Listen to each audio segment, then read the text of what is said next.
What is going on, Colts Nation? We are coming in hot, man. Coming in hot, and what a game. What a fun game. My name is Jeff Steckel, aka Big Steck. Make sure you hit the like, share, subscribe. Welcome to Unstable. It's another victory Sunday. Back 2-0, baby. Victories. With me as always, Justin, Kingmaker Sports. How are you doing, brother? Oh, so excited, so excited. Man, today was a busy day. We had started off early, called out some stuff on our live episode this morning for Kingmaker Sports, getting everybody ready for their matchups and everything. Hey, look, I'm gonna brag a little bit. I called a lot of good stuff out there. So I'm riding the high wave right now of calling some good plays. So you want some advice on that? Hit me up every Sunday morning at 11 Central. Yep. Always over there at Kingmaker Sports. Of course, we did this AFC South show last night. We were really close in our predictions. I think I nailed all the games so far. So if you're doing just a pick'ems or anything, I'm always leading the way, baby. I might not know a lot, but I know how to pick some football games. But yeah, I mean, we're super excited about this game. Obviously, the first half was I was pretty infuriated, angry with some of the you had the chat blowing up. Questionable calling. I had the chat blown up, and I was not happy. There was, Sertan can get out there and get away with murder, and it's frustrating. It's so what's frustrating. That about? So there was a very obvious pass interference. Didn't get called. He had his arm wrapped around. Had his I don't know how you don't call that. And then on the very next drive, Adonai Mitchell was in the end zone. Pass interference, didn't call it. Even the announcers were like, that probably should have been PI. And then the next drive to extended drive for the Broncos, they called PI on Xavier Howard, I think 3 times. And oh boy, I don't think I've ever seen Shane Steichen's face other than this. He was hot. He was hot. Throwing his hat off, yelling. I'm like, that's finally some freaking emotion from one of our coaches. But despite all that, the Colts pulled off the win for the first time since 2009. The Indianapolis Colts are 2-0. It's been 16 years. Hey, that blue wave is coming, baby. That blue wave is coming. Maybe not politically, but at least for the Colts. Oh, no, we ain't getting all political stuff. We keep it football here. We're going to keep it straight fobball. Well, I didn't want to get the viewers confused. The blue. Oh, no, well, we're not talking about that. We're talking about the Colts. I texted one of my friends and I said, so I don't know what alternate universe we're in where Daniel Jones is one of the best quarterbacks right now in the NFL. Statistically, you can't argue it. He's putting up rushing touchdowns. He's putting up yards. He's his completion percentage. Wow. Is this real life? I didn't have it on the bingo card. I don't know what's going on, and I'll take it. I don't know. All off season, I'm not the only one. We all did. We all shit on Daniel Jones and this whole quarterback situation pretty hard, and we're eating crow on it, and I'm okay with it. I'm happy to say I was wrong. Sauce on it, it'd be all right. I'm fine with it being wrong. With being wrong in this one, he's looked really, really good, and hopefully he can keep that ball rolling. Man, he had another. There was almost an interception. He had a couple missed opportunities. He overshot someone in the end zone where he probably should have had another touchdown. It wasn't completely mistake-free football, but it was against a really good defense who was in a defense that was getting away with a lot. But he still dropped over 300 yards on him. And he had a touchdown, rushing touchdown. Jonathan Taylor went nuts. And speaking of Jonathan Taylor, someone in Indianapolis Colts fan chat said, does anyone else agree that Jonathan Taylor sucks? And I'm like, nah, man, but I think we can all agree that you do. Yeah. I don't know how you can pop off confidently. I don't know how you can pop off for 165 yards. That's almost 7 yards a carry. And he got another 50 yards and a touchdown in the air. Yeah. Wow, over 200 yards. He's terrible. How's he that bad? How's he that bad? If you have Jonathan Dumbass. Taylor on your fantasy team right now, you're probably beating your opponent. So, yeah. So how many points did JT give you today? I think it was like 30. Bro, yeah. How's he that bad? Oh, Most running backs you're are a giving you dumbass. 15. They're literally giving you half of that. Mm-hmm. I said it on this AFC South show, and I said it here, and I'm like, this game here is Shane Steichen's opportunity to prove that he can coach with the big dogs. And he did. Like, there was a couple of calls, and I didn't hate the call. I didn't hate the call. I didn't hate the play. I didn't hate him going for it. You're in midfield, 4th and 1, 4th and 2, and your offense has been humming. Yeah. Like, I don't care. I don't care that he went for it. He's calling good plays. Yeah. He's not scheming up stuff with the wrong personnel. Mm-hmm. Bro, it's he just definitely Denver watches has the a show good defense and listened to us when we told him what to do. So thank you for watching the show, Shane Steichen. I'm convinced that he started watching the show, and I'm convinced that Danny Dime started watching, because I have been saying for the 4 years that I've been on this show and this AFC South show, if the Colts just had like half competent quarterback play, if they just had someone that just didn't come in and fuck it up and just take what the defense gives, they'd be fine. They'd be fine. And lo and behold, it's exactly what Daniel Jones is doing. Yes. And we're winning football games. Thank you for listening, fellas. Thank you for listening to the show. It wasn't hard. Shout out your presser.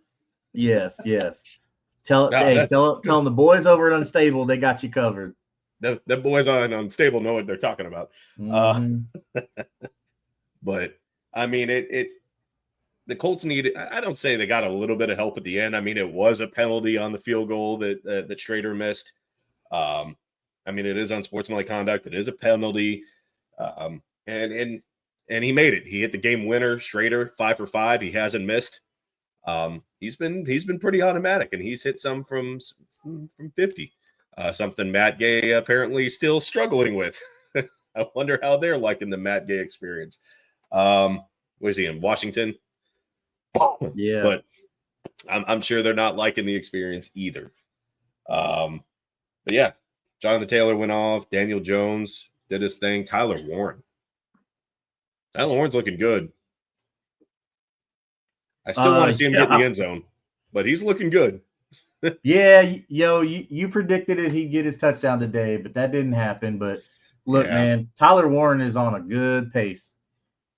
So neither one of my guys did. I like that they're actually using him the way that his skill set is built. They're not just letting him block and everything going to Miley Cox and all that. They're actually using him everywhere. Like, dude, he's good down the field too. He's not just your little, slant route guy, your drag route guy. I mean, this dude's running flag routes. Mm-hmm. I mean, and getting open too. Oh, he's running routes and playing like he's been in the league for years. Like, he looks like a veteran out there, and it's finally we have a good, amazing, competent tight end. How stupid do the Bears feel right now taking Colston Loveland over Tyler Warren? If you're a Bears fan, you got to feel like a dumbass. Dude, Tyler Warren is absolutely killing it. It's awesome. What I really liked about this offense is how well Daniel Jones was spreading the ball around. There was no wide receiver that just 170 yards and the next one had 15. It was all pretty even receptions. Yeah. It looked good. I think 8 different receivers. Here's a spread of how everything looked. Check this out, everybody. Look at this. Yeah. 4, 4, 6, 2, 4, 2, 1. Look how even those yards are, right? That's awesome. And all the targets. It's not like one person's getting all the targets. This is awesome. This is what you want to see from Daniel Jones. Spread the ball around. And then, of course, JT had that long rip, that 43-yard rip right there. This is what you want to see, man. Good for Shane Steichen, good for Jim Bob Cooter, and good for Daniel Jones. Man, you guys figured it out. Yeah. And what's the funny part is because if you saw my screen, it's just a little thing. I didn't really know what stats Justin had pulled up. I was just Oh, talking about looking sorry. at how like he spread the ball around so well. We didn't even talk about it pre-show, and then he pulls up this. I'm like, see, me and him are just on the same page. Hey, that's why you're my tag team partner, bro. Tag team champs. But dude, you're right. I was looking at that. I was like, wow, this is perfect. This is how you manage a game, all that stuff. Yeah. I do like our prediction. Our prediction was 27-24. Close. This is a pretty close call. And, I said 27-24 Colts. I said the same thing on this AFC South show. I stuck with my guns. And they were like, hey, Colts might score 12. And right now, the Colts have one of the best offenses in the NFL. I mean, they scored on their first 10 possessions of the season. They're efficient. They should have gotten PI, so it should have been at least the first 11. And what I really loved about this team and Shane Steichen and Lou Anarumo, even after the penalties and all that stuff, and the crowd got hot, they were booing and cussing at the refs and whatever. They didn't fall apart. Mm-mm. They kept fighting. They stayed right there with Denver. Never once. And they delivered on that last drive. It was great clock management. Everything that they did, they needed to do. They literally fought to the literal end. They fought. Yeah. Only thing I didn't like was the defense let up some big plays, man. Big plays. They gave up some third and longs. Like they got the offense right where they wanted them and just let them do whatever they wanted. And almost the bootleg killed them, though. I don't know what it was, but that bootleg was getting them all day today. All day. It was like an old Gary Kubiak, remember that old naked bootleg that Kubiak would run that would just they sold it so well, and that's what they kept doing. But there was no sacks on Bo Nix. And having said, I'm very surprised that the Colts won the game, having generated so little pressure. They did really good protecting Bo Nix. I don't think he brought enough heat in this game, like I was telling him to do. It seemed like he was pulling his players back to cover the secondary, but. Well, I don't think Bo Nix is a good enough quarterback to be able to take over a game. He's not that guy. But Sean Payton's used to having a guy who can take over a game. Like if he says, hey, but he's spoiled. He had Drew Brees for all them years. Yeah. Okay, so that's a little different. But Bo Nix isn't a quarterback to go out there and win you a game. And his team, the Broncos offense does have some talent, but the thing is they can't match us talent for talent. Like that's not even close. RJ Harvey, their rookie guy that's supposed to be really good out of the backfield, they didn't use him at all today. J.K. Dobbins. They were all about Dobbins. Yeah. But then again, like I talked about this on Kingmaker Sports a little bit too, because I had somebody talking to me about RJ Harvey, and I told him, like, look, Dobbins is a veteran. Sean Payton is going to use a veteran guy because those old school coaches like that, it's a trust thing. It's a trust thing. So they're going to go to the guy that they trust, and they trust the veteran. So, but Dobbins looked really strong today, but we were able to keep him under 100, so that was good. Yeah, but they had the defense had a couple of good goal line stands though, so it wasn't like it wasn't bad. Like they looked really strong there, held them. They got 0 yards. Like did the old remember the Titans? They don't gain another yard. Sometimes, but freaking. Defense wasn't bad, bro. Bynum got a pick. So he did. Oh, did you see the celebration on that one? No, I didn't. So he put the football in his stomach, whatever. And then they had Blue come out and they did the belly thing. Oh, and did with the football. So the whole team was out there doing the man. The Blue. I'm like, oh. So Bynum's got back-to-back games with a pick. Yeah. And he's got back-to-back legendary dances. Yep. So Bynum. I got a good laugh out of that one. When Bynum started doing that belly dance, I'm like, the Colts are going to win this game now. I love that though. Bynum dance. Because that right there builds that momentum. Yeah. You get that pick, keep the momentum going, get everybody's spirits up. The defense played fundamental football today. I think they didn't do anything crazy fancy. They just played normal good defense. But just like any good defense, you're going to give up a play here or there. Yeah. But yeah. I'm happy. dude? Okay, we got to give a shout out to our kick returners. Doolin and Yeah, Gould Doolin. set our offense up in some really good positions, man. Like Gould had a total of 77 return yards, and then Doolin had a total of 63 return yards. So when you get a total of 140 return yards, you're setting your offense up in good positions in the field to score. Just saying, I don't mean to toot my own horn, but when we were doing free agents or Colts set to be free agents, and we came across some names, I'm like, we were doing, should we keep this person? Should we let this person go? We came across Doolin, and I was like, keep him. Like he's a utility guy. He's a special teamer. He's good. And I was good with letting him go, but you stuck to your guns and you liked him. So hey, hats off, man. You called it. You called it. That's good. But that goes to show, like, you can't underestimate the power of a good kick returner. And when you've got two guys with the same, like, to me, Doolin and Gould are the same player. Like, when you got two guys right there that can do that and set your offense up in good field position, man, that's invaluable, because now you're not starting at the 25. You're starting at the 40, the 45, something like that, Yeah. But that was awesome. Yeah. And I think last year the Colts, one of the least penalized teams in the NFL, which is what made some of these penalties in this game a little bit more, like, they stood out a little bit more. And I'm not saying the Colts didn't commit the penalty. I'm just saying that if you're going to call this stuff, and it's just like an umpire in baseball, every umpire might have a little bit different of a strike zone. They might give them that inside corner a little bit more. They might, but you have to have the same one. Yeah, be consistent. You have to have the same parameters. Yeah. So if you're not going to call that shit on Denver, you got to not call it for the Colts too. If you're going to let them play, then let them play. But you can't do it for one and do it for the other. I mean, how much money do you have on Denver refs?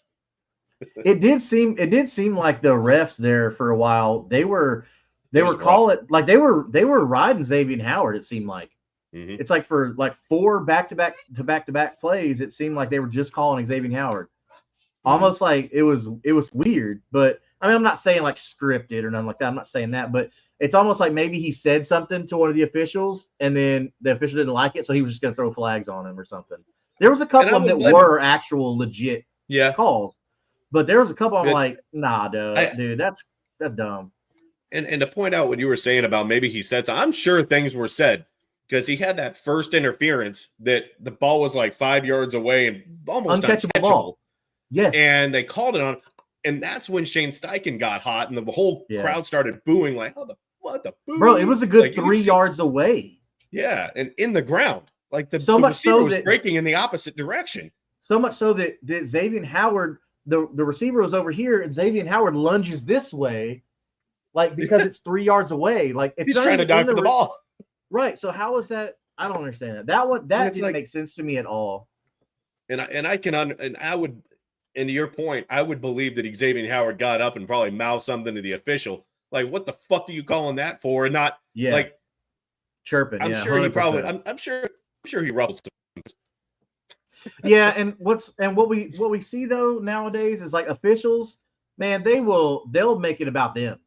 Like, you say one bad thing, or you're not getting their face, because you can get ejected for that. But like if you say something that hurts their feelings, man, dude, they will legit flip the game and just target you all game.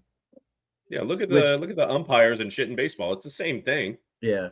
Well, like, where's New York? They get so pissy when where's the officials in New York to say, hey, no. Oh yeah. Get them in the headset during a TV break or something like that. But hey, that's strike fix your one. Shit.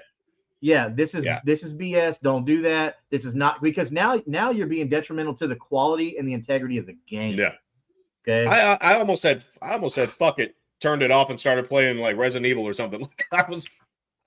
I'm like, I can't even watch this shit show. It was looking rough. It's not because I don't love the Colts. Like, I can't watch this.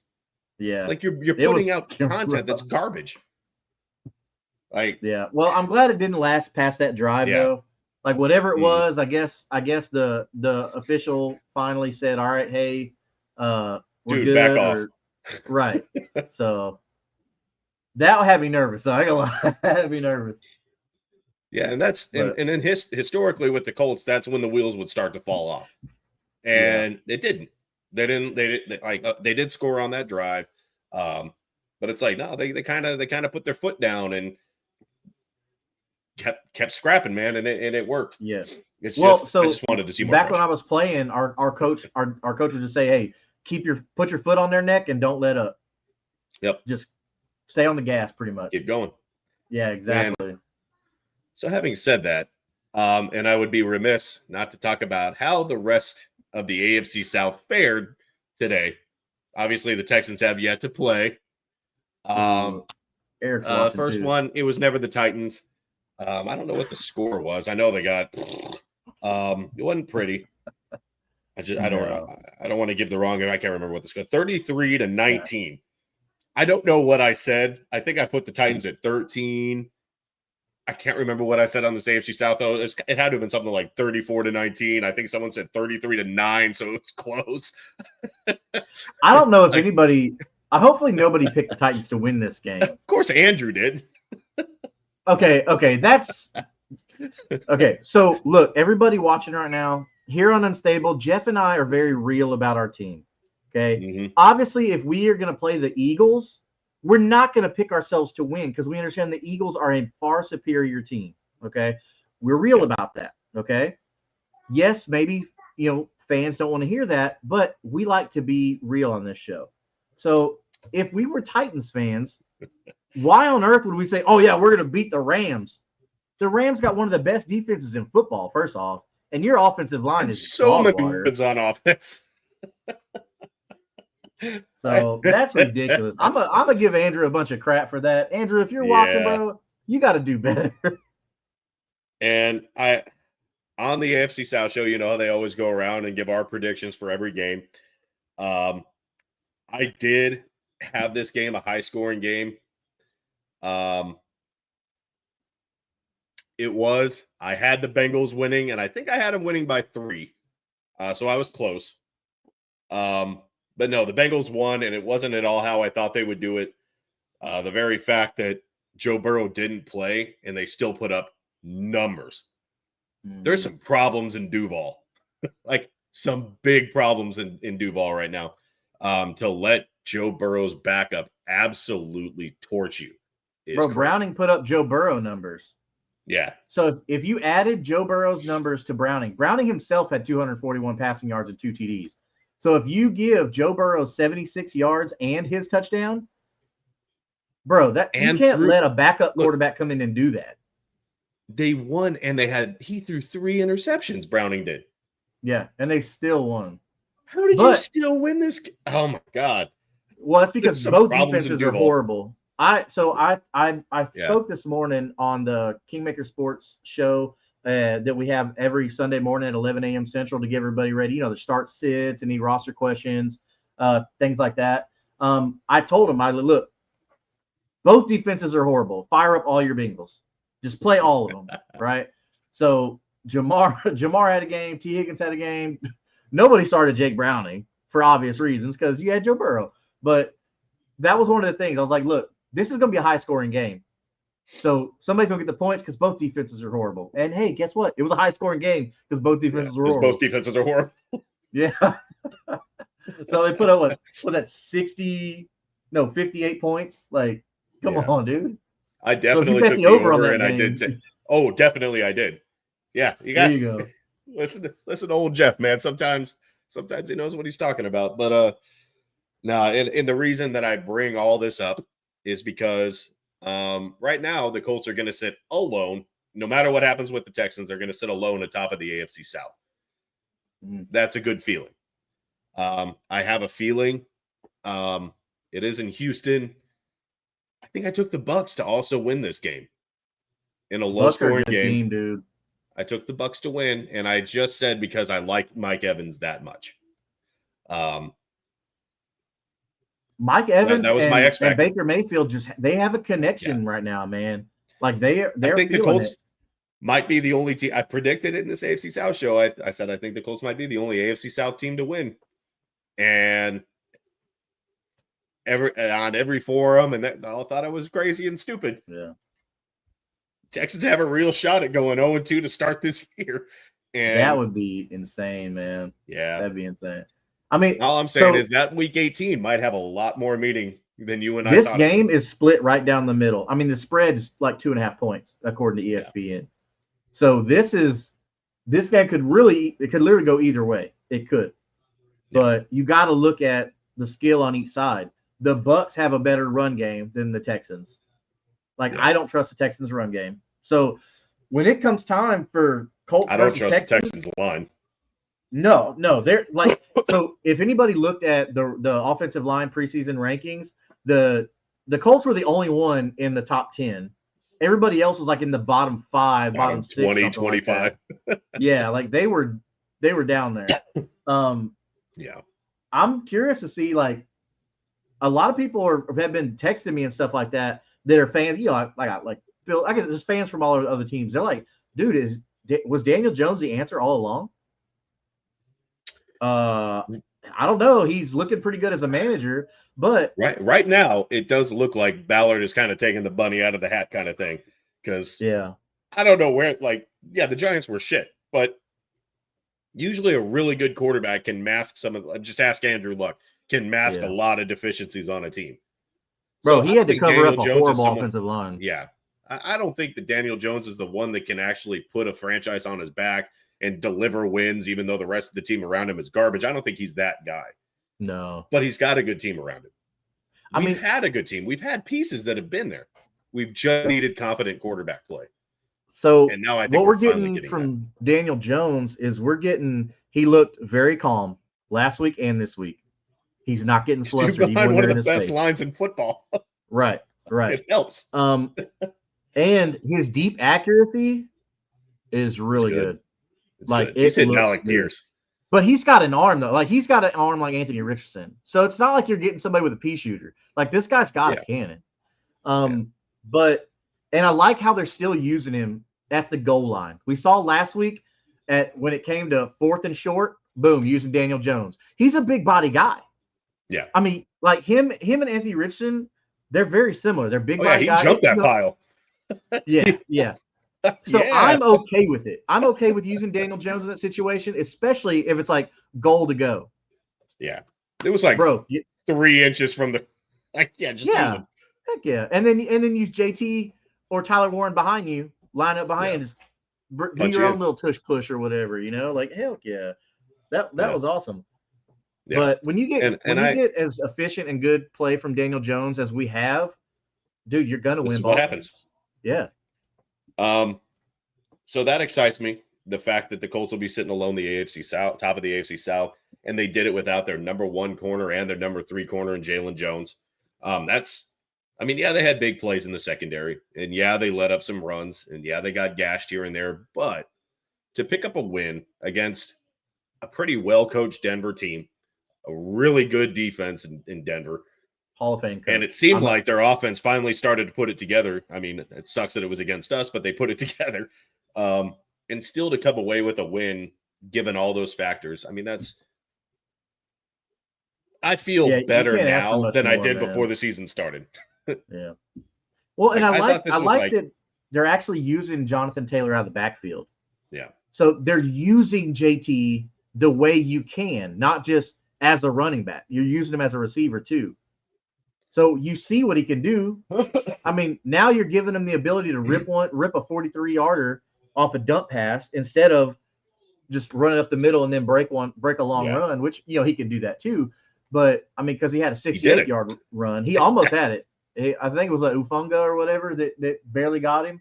But they're using JT the way that we said that they needed to use him all offseason, and boom, here we are, week 2, 2-0.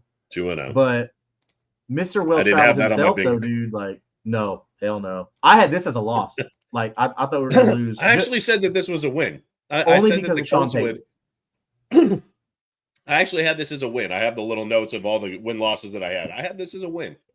But as I said, I think these are the 2 weeks where the Colts get our hopes up, and then it's just we're going to slam into that wall. But after just watching how they've won these games and like the dominance that they had over Miami, and then this game got a little scrappy and they still, they kept fighting, they kept playing. It's like it seems like that Shane Steichen has finally put it together. It seems like Lou knows what to do with his pieces. Yeah. And I mean, they were trying to drive there at the end of the first half, and the Colts came up with a big 3-and-out. Like, just shut that down immediately. So it's like they did do a lot of good things in this game. And it's really hard to bitch about a win. You know what I mean? Bro, I trust in Lou right now. Dr. Lou is getting it done. Yeah. But I don't know if this is because we're used to such horrible defensive calling by Gus Bradley, but I like the cover-ups. I like the disguises that Lou's doing. And it looks like the guys are excited to play for Lou Anarumo. So, and that guy, Joe Bashie, that he brought from Cincinnati, dude, kid's good. Mm-hmm. That kid's really good. So I guess there's a reason why Lou brought him. So I'm going to give Lou some trust right now. He's earned it in my eyes. I don't know. Maybe, what do y'all say in the comments? Do y'all think Lou Anarumo is good for this defense, or do you think it's just a good defense? Let us know. But both. I mean, everybody on this team got some tackles, man. Like, they did really good. And I actually think, and we've been very critical about Shane Steichen's play calling and whatever. I don't have a lot to complain about here. Like, like I said before, those fourth and shorts at midfield, I had no problem with him going forward. No. Like, you have that game feeling. We've talked about momentum. We've talked about just that feeling about how things are going, that in that game scenario, about scenarios of what you should do. And if things weren't going well, and if they were like 3rd and 9, 4th and 9 and whatever, and they couldn't move the ball at all, punt the damn ball. But they were moving the ball so well, I have no problem going for it there. And they used Tyler Warren. The play just didn't work. Like, I think it was the right call using him at fullback. He's a big dude and he's done it before. So I don't have any complaints about Shane Steichen's play calling to this point. I think as long as you consistently use Tyler Warren in the backfield, it's not going to be one of those situations where it's like, oh, Warren's in the backfield, they're going to give him the ball. So keep using him, keep moving him around the formation, and use that skill set that he has, because, bro, he's the cheat code right now. Now that he's had 2 fullback runs, the next time that they line up on a 3rd and 1, 3rd and goal, from the half or whatever yard line, and Tyler Warren standing in the backfield, fake it to him. Like, now you have that, and the defense, like, oh, they're going to try to hand it off to Warren. Yes, exactly, dude. Exactly. You're now spot on with that. Exactly. So, and it's again, if that's Steichen's mentality here, like, again, he's playing chess and not checkers. Like, he's not only thinking about this game, he's thinking about shit in the future. I can line up Tyler Warren as a fullback, and then they're going to think that the play's going to him, and it's not. So, I would even say, have any issues with this. Keep setting that up against Tennessee, because Tennessee should be an easy game for us, the way Tennessee's looking. Don't look past it, though. I'm just saying. That you're right. You're right. Cam Ward actually looked pretty solid, but use Tennessee as a setup game to set up the Rams, because we got the Rams coming up in week 4, right? So that Tennessee next week, I'm not worried about that one. Okay, maybe I'm being overconfident, but you got the Rams in week 4, and I think you can do a lot of things against Tennessee to set up the Rams, and then you got the Raiders and Cardinals after that, which should be pretty easy games. With how bad Tennessee is, I know we're not doing a preview show right now, but with how bad the Titans have looked, I had this game as a loss next week, and I'm thinking about the Colts might start 3-0. Very strong chance at being 3-0. I mean, last time we started like that was what, Peyton Manning, I think, right? When we were undefeated the whole season except for the last game of the season, because we benched all our starters for the playoffs. Yeah. Which I still don't agree with that. I didn't like it then. I still don't like it. I think you play to win, even though you had the playoffs. But I don't know. Yeah, a lot of teams when they bench like that, they come in cold in the playoffs, because that's basically 2 weeks of no football. I don't like it either. And we had the first round bye that week too. So that's what I'm saying. So they got to buy that week. They got to buy the next week. So you didn't play any meaningful football for doesn't make sense almost 3 weeks. Like, that's, if anything, like, play your starters until you secure the win, and then put in your backups. Yeah, I agree. But then again, we had Curtis Painter, I think, was our backup then. So it's like, I don't know how how they thought like Curtis Painter was a good backup. Maybe because he was Purdue. Maybe he was a Purdue guy. I think that's why. But he was still, bad. It's so bad. So bad. At no point ever when he filled in, even in garbage time, did you be like, "Oh, Curtis Painter's good"? No, dude. Like, this guy is hot shit. You should have drafted somebody in like the 4th round, and they were better than Curtis Painter. Because we saw what happened. We saw what happened the year that Painter took over when Peyton wasn't there. It's like, dude, this ain't it. This guy is terrible. Yeah. Didn't we also see like Dan Orlovsky that year? Yeah, that wasn't Orlovsky's best years. I think his best years were in Detroit. Yeah, but it was pretty. rough. Well, we're looking pretty good right now, but so I'm not too. It feels concerned, good, man. but... It's and Daniel Jones has done enough to where he's got money in the bank, as like trust in the bank with the coaching staff. So even if he goes out next week and like throws like 2 picks or something to start the game, I don't think they still bench him. I think they're like, hey, calm down, like just do what you've been doing. Don't do anything fancy. He's done enough these 2 weeks to be like, he has a pretty long leash right now as far as making mistakes. Like, he's done a lot of things right. In fact, pretty much everything he's done so far has been the right thing. He's missed a couple of throws, but who hasn't? I mean, Patrick Mahomes isn't looking, but they've done so much, he looks bad. Like Jaden Daniels didn't look good. Like, their leash is long because they've shown what they can do. And right now, Daniel Jones, I mean, his previous work, it didn't look great. But right now, again, Daniel Jones is one of the top quarterbacks in the NFL. I don't know how. I never thought I'd say those words, but he is. The yardage he's putting up, he's not throwing picks. He's running touchdowns. He's in complete control of this offense. And right now, it's like I don't have 100% trust in him because I've seen how old Daniel Jones can operate. But no, he looks like I've got some trust in him now. Yeah. And I think that he can control this offense and be a good game manager. I like what I'm seeing so far. The way that you want a game to be managed. I mean, this is exactly what we asked for old Indiana Jones. Jones. You got Carly over here. She is very happy with Daniel over here. So yes, let one more time, Carly. There you go. There you go. On the back of JT. But look, you called it, man. You said in the offseason after last year, hey, look, Jonathan Taylor should be the focal point of your offense, run the ball. And here they are. They're doing exactly what you said, Jeff. Listen to old Jeff. Gotta listen to old Jeff. I'm old Jeff. I don't know a lot, but I mean, I don't want to say I'm an analytics person, but I'm like, I guess I'm a detailed person. And I just have that feel for how things are going and what. Obviously, I'm wrong about some stuff. Like, I didn't think Daniel Jones was. Again, I didn't expect this from him. But he took our advice, and it's working. Yeah.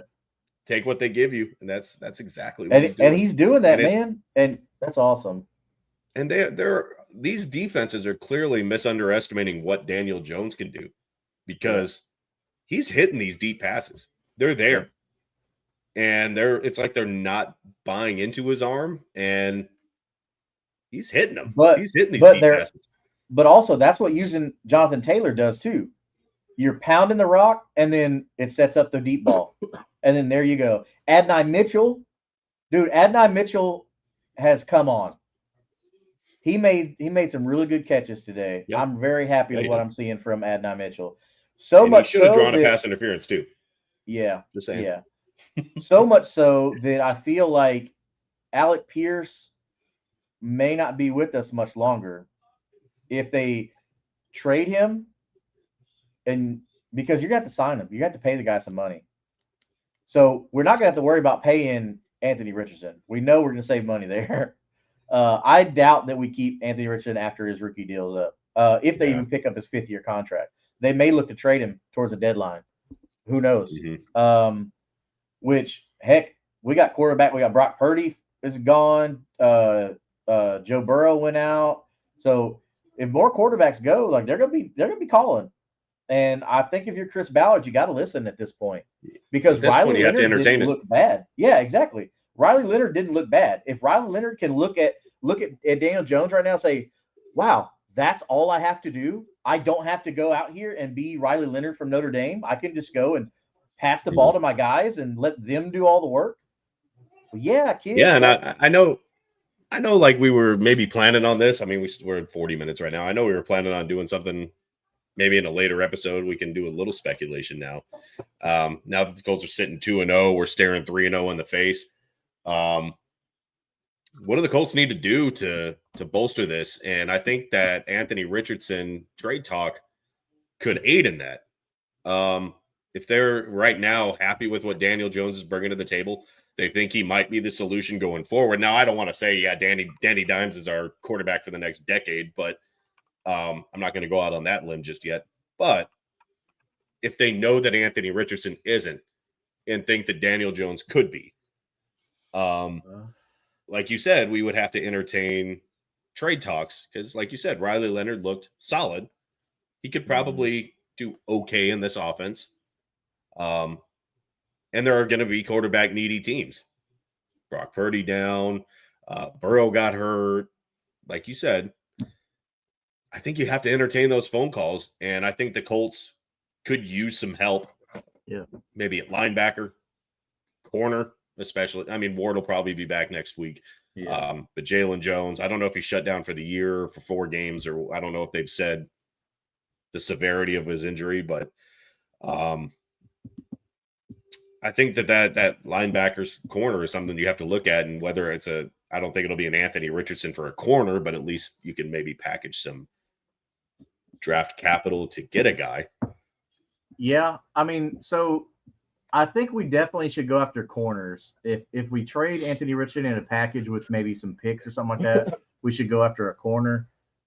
Maybe if you can find just like, if you can get, gosh, I mean, I know Trey Hendrickson just signed an extension, but if you can trade for Trey Hendrickson, well, no, man, because then that kind of kills the mojo of what we got. Not edge like that though, but I don't know if you can get you a good outside linebacker or a good corner with Anthony Richardson, then I think you're in good shape. I would look at that. I mean, heck, maybe even look at the Browns. So Greg Newsome, corner for the Browns, he could be a good target. You could take. I mean, he'd cost you, depending on what you get. If you package Anthony Richardson, you may be able to do Anthony Richardson and like maybe a 4th, 5th, something like that. And then I would still do that. And then extend Newsome or whatever like that. But I don't know. Like that's definitely something to speculate come trade deadline time. But good thing was we got a couple months until then, but never too early to speculate. I mean, look, we're Jalen Jones on IR, so he's gone for the next month. Yeah. So I think the biggest missing piece. I mean, Courtland Sutton didn't really do shit in this game, but whoever that was that Franklin? Troy Franklin, he was killing the Colts. He was killing the Colts. Mims had a decent touchdown, I believe. But it's like the Colts were able to do this with a lot of pieces missing. So I'm not like pressing the alarm button. Like I said, I'm pretty sure Ward will be cleared for next week's game. I'm not that worried about him. I think Latu will be fine. But the fact that the Colts were missing all these pieces and still came away with a win, I'm like, I'm fine. Yeah. I think that speaks a lot to Lou though as well. I got to give him a little credit because if we had the same situation with Gus Bradley, it would have been horrible. Yeah, we would have got our butts kicked. I got to give credit to Lou, man. Yeah. So sweet Lou. Lou basically has the same defense as Gus Bradley had. I mean, yeah, they added Ward, but he didn't play today. They had Bynum, but it's pretty much the same personnel that Gus Bradley had. But Gus Bradley's defense was just terrible. Because he was playing like 1980s defense. Yeah, I'm sorry. Without all the aggression. Without all the aggression. So bad. He's so bad. Yeah, so long. We don't miss you, Gus Bradley, at all. Like I said, I'm gonna give Dr. Lou my trust right at this point. Yeah. So he's earned it the way I see it. Same thing with Daniel Jones. Daniel Jones doing a great job managing the offense. Man, you got my trust. I was not a fan of the signing, but you know what? You've impressed me, and I can honestly say when I was wrong, and I was wrong about being excited when we signed you. So hopefully, if you do well come mid-season or whatever like that, I'd be okay if they extend you another couple of years.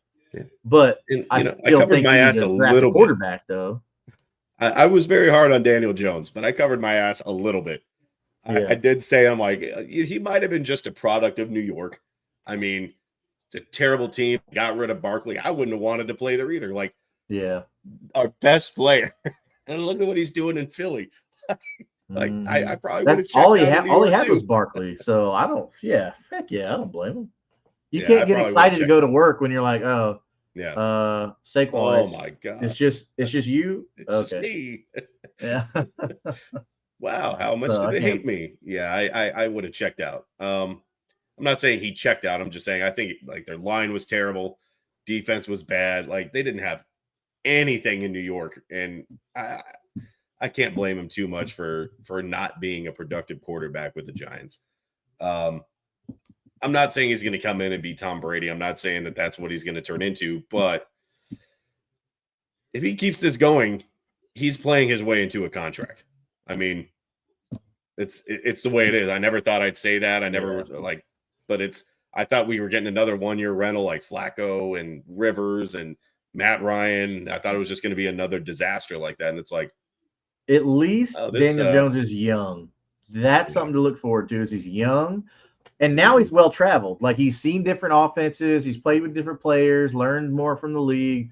So I kind of like it. I don't want to see us extend him to like a 4-year deal. I don't want to see that. I want to see like let's wait till like week 10, week 11, maybe around the trade deadline, see how that goes, and then extend him. Because there might be a situation where you trade for a superstar and you have to extend him and pay them some money. So then you go to Daniel Jones and be like, hey man, like look, we brought in these weapons and this talent. This is what we can offer you if you want to stay here. But then again, if Daniel Jones has a great season, he may just be looking for that payday. Be like, nah, man, I'm gonna go test the market. I'm gonna see what I can do, and we're stuck without a quarterback again. So yeah, if he keeps playing like this, Daniel Jones won't hit the market. Like with the revolving door that the Colts have had at quarterback, if he continues to play like this, he ain't gonna hit the market. No, and there's no they way will Carly overpay him. Happen. Like they will. It will be multi-year, and it will be a fat contract. Like if it's a 2-year extension, like I'm good with that. Just keep it short and sweet, just in case he implodes. Man, I hope not. I would love to see a 2-year deal. Yeah, you know how these quarterback deals go. At least if you overpay him in a shorter amount of time.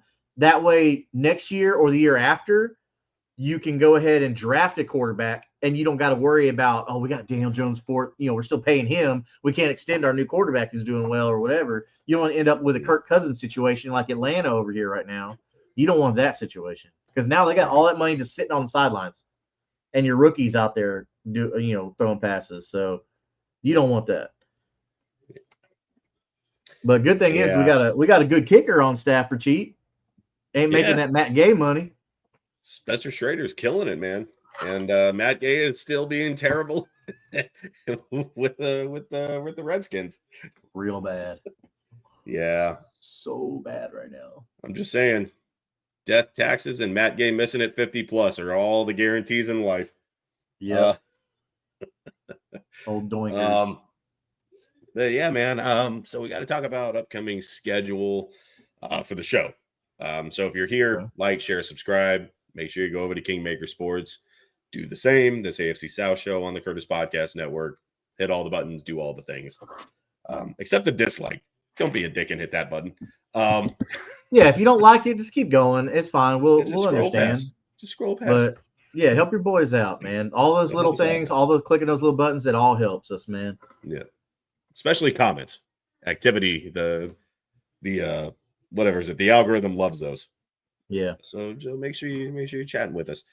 But we got a little bachelor party down in over in, well, not down, I guess, really over in Duval. For us, it's over over in Duval because we're in Houston. So over in Duval, we're going to Curtis Podcast, of course, the final boss, the Curtis Podcast Network, little bachelor party in Jacksonville. So we will be at the Jacksonville Texans game next week. So we got to talk about it because we're heading out like dog shit early Friday morning. So we're probably not going to do a show Thursday night. Probably not Friday night either. Like we might do like a whole group thing Saturday when we're. What if we knock one out like on the highway? Like we just set up a camera in the corner and we just like unstabled on the road, do it road trip style. I don't know. It's. I don't know when we're going to do a preview, to be honest. Well, we're gonna have all the guys that Saturday there, in Jacksonville. So we're actually been talking about doing a big AFC South show with all of us because like this is kind of a good weekend when you think about it. You got Houston at Jacksonville, and then you also have the Colts playing the Titans that weekend. So all the AFC South is playing each other. So, but yeah, I mean, me and Curtis have talked about doing like a setup with like all of us doing a thing. So that could be pretty damn cool. I'm excited about that. And we might just like, I don't know if we'll just do an unstabled episode. We might just do it all at once with all of our predictions and everything and just stream it to all the channels at once. So it might not be an official like episode 70 of Unstabled, but we'll at least put it here so you can get our predictions and our thoughts on the game and everything. We'll just call it 69.5. It's 69 and a half. We haven't finished yet. Giggity goo. But yeah, the whole crew is going to be together. That'll be fun. So definitely hit that notification bell for that. Because if you want to hear some trash talk, bro, we get some trash talk. I know Isaiah and Jeff. Oh my God, back and forth constantly. We go. So this is going to be awesome. I'm just going to have the popcorn ready, just watching live, just watching how much Isaiah can get under your skin. Yeah, he can. But I also have little digs at him that obviously that irritate the shit out of him. So. But it's funny because we're really cool. Like he's one of the first guys that I met in person. Yeah, I did in my last job. I actually had a delivery to do in Pensacola, and hung out with him. Like he was actually the first person from the show a few years ago that I met. But yeah, I mean, we talk a lot of shit to each other, but it's all love, man. Except Jaguars suck ass, just as like they did today. Fuck the Jaguars. It's not 2-0 love, but it's still love. It's not 2-0. There's only no matter what happens with the Texans, we're going to be sitting atop the AFC South. I don't give a shit. We're the AFC South champs right now. It's the Colts to lose at this point. So again, Shane Steichen, if you're listening, it's your division now to lose. Yep. Daniel, if you don't win what you're doing, son, it's because of you. Just keep doing what you're doing, Daniel. Give the ball to JT, and then once they start stacking the box, then dump it off to Alec Pierce. Find Tyler Warren for at the 15-yarder. You're good. Yep. But yeah, so we look forward to seeing y'all next week. We're gonna finish up Sunday Night Football. Got a long week before we head out to Jacksonville. So we will see you when we do that show. As always, like, share, subscribe. Thank you so much for being here, for watching. We appreciate all the support. And we'll see you guys next week.